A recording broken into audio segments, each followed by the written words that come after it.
Bonjour, je m'appelle Kennedy Chauvin, étudiant en soins infirmiers à l'hôpital Saint-Lionel sur l'unité pédiatrique. Donc là, je vais au chevet ce matin de bébé Livia, âgée de 4 mois, née il y a 38 semaines. Euh, sur la courbe de croissance, c'est au 50e percentile. Donc sa mère me disait un peu plus tôt que l'allaitement maternel est difficile, les bois sont difficiles. Il fait de la fièvre intermittente. Bébé est agité, dort peu. Donc, ce que je vais faire, c'est que je vais procéder à l'évaluation de l'état général, prendre les signes vitaux, faire l'évaluation de la fonction respiratoire et de l'échelle de douleur avec l'échelle FLASK. Donc, sans tarder, je me lave les mains, je rentre dans la pièce, je m'assure de l'intimité des lieux, je valide l'identité. Donc, sur le bracelet, on voit bien c'est bébé Livia, âgé de 4 mois. Bon, madame, est-ce que vous me permettez de valider votre identité? Donc, je vois qu'effectivement, c'est bien maman de Livia avec son bracelet. Donc là, je me lave les mains et je suis prêt à procéder. Donc, au niveau des fontanelles, je vois qu'elles sont effectivement souples et plates. Je regarde au niveau des yeux, il n'y a pas de particularité. Je regarde au niveau du nez, il n'y a pas de battement des ailes du nez, il n'y a pas de sécrétion. Au niveau des muqueuses de la bouche, il n'y a pas de sécrétion, il n'y a pas de cyanose, il n'y a pas de cyanose péribuccale, il n'y a pas, je regarde sur l'ensemble du corps, il n'y a pas de lésion, abrasion, la coloration de la peau est rosée. Donc, je descends plus bas. Oui, je vois que le bébé est agité, donc il est en pleurs. Donc, sur l'échelle de FLASK, je donne un score de 5 sur 10. Donc, je continue mon évaluation. Donc, je vais découvrir légèrement bébé. Donc, je vois qu'il n'y a pas de tirage sous-costal, intercostal, sous-sternal aussi. Donc, le thorax est bien symétrique. Donc là, je vais procéder à l'évaluation respiratoire. Ce que je vais faire, c'est que je vais en fait comparer la respiration au niveau postérieur et antérieur dans les lobes inférieurs et extérieurs. Donc, je vais procéder toujours en tenant la tête de bébé. Donc, on va procéder comme ceci. On tient toujours la tête, on maintient la tête et on va procéder. Il y a 8 points surveillés. Donc, on y va. 1, 2, 3, 4, 5, 6, 7 et 8.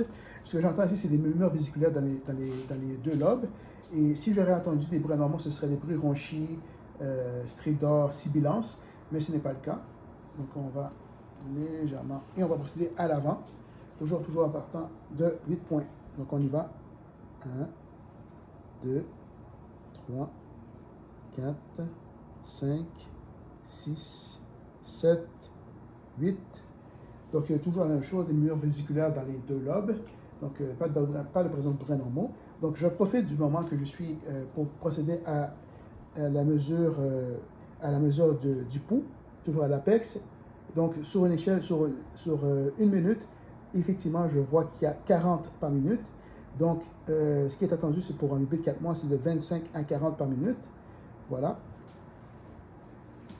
Je vais aussi procéder à la mesure de la température axillaire, toujours à l'échelle ici. On voit que effectivement c'est de 36,9. Pour une fièvre, c'est de 37,5, donc ce sont dans les valeurs normales. Je vais procéder à la mesure de la saturation.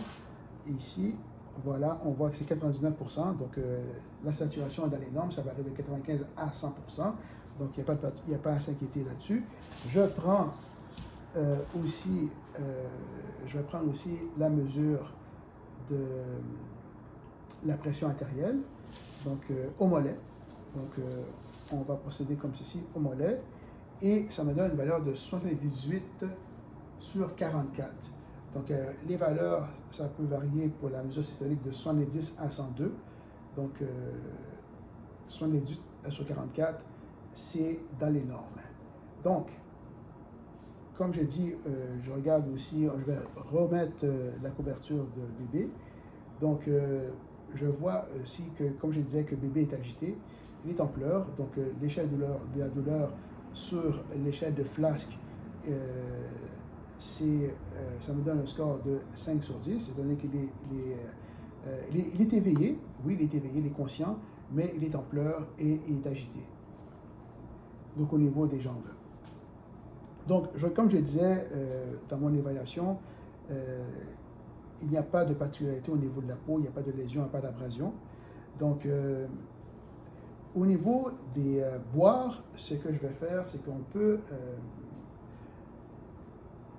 je peux vous observer à la prochaine fois que vous allez donner vos boires, donc c'est à chaque 3 heures, pour voir est-ce que c'est le positionnement qui fait défaut ou bien c'est la prise au sein qui fait défaut.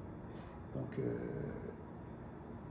tout ça peut expliquer aussi de certaine façon pourquoi un bébé est agité. Donc, on va regarder. Une fois que si c'est la prise au sein ou le positionnement qui fait défaut, une fois que c'est corrigé, on pourra voir l'évolution de la chose. Donc, moi, dans mes notes au dossier, ce que je vais inscrire mes notes, je vais inscrire mes données des signes vitaux. Je vais inscrire aussi l'évaluation respiratoire que j'ai faite et aussi l'échelle FLASK. Donc, pour moi, en ce qui me concerne, j'ai complété mon évaluation. Donc, si jamais vous avez d'autres questions, sachez que vous avez une cloche d'appel à votre portée et que moi, je vais revenir vous voir d'une façon d'ici dans moins d'une heure. Donc, si vous n'avez pas d'autres questions, donc moi, je vais pouvoir procéder. Et avant de quitter la pièce, je m'assure de me laver les mains à nouveau. Et voilà. Merci.